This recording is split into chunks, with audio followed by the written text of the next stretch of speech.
ঘর করছি, ওলা মাইয়াকে চাকরি দিছি, ঠিক আছে? কাম দেখলে শাশুড়ি গো এতগুলা কথা বাইর হয়, কিন্তু যখন কামের বাড়ি আয় তখন কইব সংসারটা তো তোমারই তো করুন লাগবো। ও কাজ দেখলে তখনকার মুখ দিয়া এত এত কথা বাইর হয় নাকি? এবার আপনারা কইবেন কি সব শাশুড়ি এমন না, এটা অবশ্য ঠিক কথা। ব্যাগ শাশুড়ি এমন না, আবার কিছু কিছু শাশুড়ি আছে খুব লক্ষ্মীমন্ত, সেই বৌমাগো আদর করে। কিন্তু দুঃখের বিষয় এটা তো আর আপনার আমার কপালের মধ্যে নাই। আঙ্গ কপালে আছে হৌর বাড়ি দাইছি কাম করে খাউন লাগবো, কষ্ট করে খাউনে লাগবো। এর লিগে মুখ বুঝা মুখের মধ্যে তালা মাইরা চুপচাপ সংসারের কাম করতে থাই, ঠিক আছে? আবার বেশি চাপা লড়াইলে কব কি ওই যে দেখেন বউয়ের কি মুখ, কামের তেন বেশি কথাই কয়। এর লেগে আবার বেশি কিছু কই না, চুপচাপ থাই আর মন দিয়ে সংসারের কাম করতে থাই। তো বুনা আজকালকার শাশুড়িকে মন পাউন যায় না, ঠিক আছে? একটু যদি হাতের মধ্যে মোবাইলটা নিয়ে একটু নিয়ে দেখুন যাই ওই যে ব্যাগ কাম ফালাই থুইয়া ওই যে মোবাইল লইয়া বইছে, দেখেন কত রঙ্গ, কত বিলকি।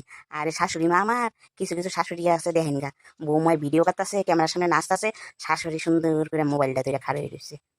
আরে আপনারা তা করে দেখে একটু শেখেন, আঙ্গরে একটু চান্স দেন, আমরা একটু নাচি, একটু ডলাডলি করি। খালি যদি কামে কইরা নেন তাহলে কি আর হইব?